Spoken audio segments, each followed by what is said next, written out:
وإذ قال إبراهيم لأبيه آزر أتتخذ أصناما آلهة إني أراك وقومك في ضلال مبين. Dan ingatlah di waktu Ibrahim berkata kepada bapaknya Ajar, pantaskah kamu menjadikan berhala-berhala sebagai Tuhan-Tuhan?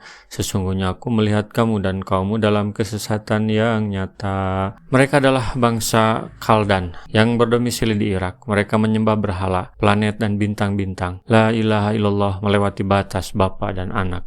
Seorang bapa belum tentu benar dengan keyakinannya. Nabi Ibrahim adalah pemuda berani mengungkapkan kenyataan bahwa ketika harus berlawanan dengan ayahnya, inilah keimanan dan akidah yang tertanam menghujam dalam jiwa. Kenapa Nabi Ibrahim bisa punya sikap demikian, berbeda di tengah-tengah kebiasaan masyarakat saat itu? Wa kadzalika nuri Ibrahim malakutas samawati wal ardh wal yakuna minal muqinin. Dan demikianlah kami perlihatkan kepada Ibrahim tanda-tanda keagungan kami di langit dan di bumi, dan agar dia termasuk orang-orang yang yakin. Kami jelaskan kepadanya segi penyimpulan dalil yang menunjukkan kepada keesaan Allah melalui pandangannya terhadap kerajaan dan makhluknya, yakni yang menciptakan keduanya, bahwa tidak ada Tuhan selain Dia, serta tidak ada Rob selain Dia. Muhammad Ibnu Ishaq mengatakan bahwa setelah Nabi Ibrahim keluar dari gua tempat persembunyiannya, di tempat itu pula ibunya melahirkannya karena takut kepada ancaman Raja Namrud Ibnu Kan'an. Raja Namrud mendapat berita dari tukang ramalnya bahwa kelak akan lahir seorang bayi yang akan mengakibatkan kehancuran bagi kerajaannya. Maka Raja Namrud memerintahkan kepada segenap hulu balangnya untuk membunuh semua anak laki-laki yang lahir di tahun itu. Ketika ibu Nabi Ibrahim mengandungnya dan telah dekat masa kelahirannya, maka ibu Nabi Ibrahim pergi ke gua yang terletak tidak jauh dari kota tempat tinggalnya. Ia melahirkan Nabi Ibrahim di gua tersebut dan meninggalkan Nabi Ibrahim yang masih bayi di tempat itu. Nabi Ibrahim berdakwah kepada kaumnya seraya menjelaskan kepada mereka kebatilan dari apa yang selama ini mereka lakukan, yaitu menyembah berhala dan bangunan-bangunan. Pada fase pertama, Nabi Ibrahim mendebat ayahnya seraya menjelaskan kekeliruan mereka yang menyembah berhala-berhala di bumi ini yang dibentuk dalam rupa malaikat samawi.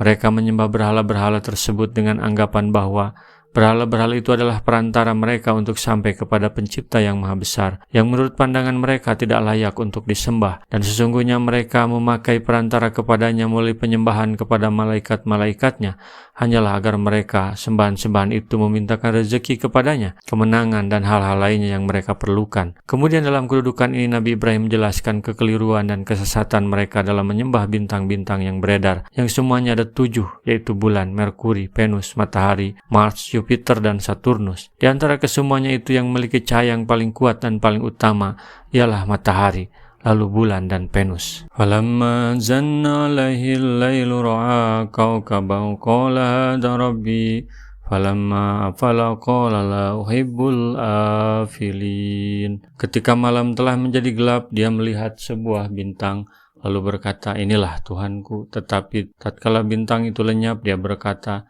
saya tidak suka kepada yang lenyap. Pada tahap permulaan, Nabi Ibrahim menjelaskan bahwa bintang Venus ini tidak layak dianggap sebagai Tuhan, karena ia telah ditundukkan dan ditakdirkan untuk beredar pada garis edar tertentu tanpa dapat menyimpang darinya, baik ke sisi kanan maupun ke sisi kirinya. Ia tidak mempunyai kekuasaan apapun bagi dirinya, melainkan hanya merupakan suatu benda yang diciptakan oleh Allah, mempunyai cahaya, karena mengandung banyak hikmah yang besar dalam penciptaannya seperti itu. Bintang Venus terbit dari arah timur, kemudian beredar menuju arah barat, hingga tidak kelihatan lagi oleh mata. Kemudian pada malam berikutnya ia tampak lagi dengan menjalani keadaan yang sama. Hal seperti ini tidak layak untuk dijadikan sembahan. Falamma ra'al qamara bazigan qala hada rabbi falamma afala qala lam yahdini rabbi lakunanna minal qaumid dhalin. Kemudian tatkala dia melihat bulan terbit, dia berkata, inilah Tuhanku. Tetapi setelah bulan itu terbenam, dia berkata, sesungguhnya jika Tuhanku tidak memberi petunjuk kepadaku, pastilah aku termasuk orang-orang yang sesat. Falamma ra'a samsa bazighatan qala hada rabbi hada akbar falamma afalat qala ya qaumi inni bari'um mimma tusyrikun. turun. Kemudian tatkala dia melihat matahari terbit, dia berkata, inilah Tuhanku, ini yang lebih besar. Maka tatkala matahari itu telah terbenam, dia berkata, hai kaumku, sesungguhnya aku berlepas diri dari apa yang kalian persekutukan. Kemudian Nabi Ibrahim mengalihkan perhatiannya kepada bulan.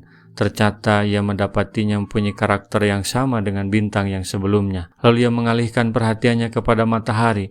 Ternyata ia pun menjumpai hal yang sama dengan yang sebelumnya. Ketika tampak jelas baginya bahwa semua benda tersebut tidak layak dianggap sebagai Tuhan, dan bahwa keadaannya hanyalah semata-mata cahaya yang terlihat oleh pandangan mata, serta ia dapat membuktikan hal tersebut melalui penyimpulan yang pasti, maka berkatalah Ibrahim, aku berlepas diri dari penyembahan terhadap bintang-bintang itu, dan berlepas diri dari menjadikan bintang-bintang itu sebagai pelindung. Jika semuanya itu kalian anggap sebagai Tuhan, maka jalankanlah tipu daya kalian semua terhadapku melalui bintang-bintang itu, dan janganlah kalian memberi tangguh kepadaku.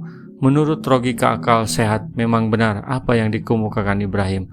Tidak diragukan bahwa Tuhan lebih besar dari semua yang ada di jagat raya ini. Inni wajahtu wajhiya lilladzi fataras samawati wal ardh hanifa wa ma ana minal musyrikin. Sesungguhnya aku menghadapkan diriku kepada Tuhan yang menciptakan langit dan bumi dengan cenderung kepada agama yang benar, dan aku bukanlah termasuk orang-orang yang mempersekutukan Tuhan.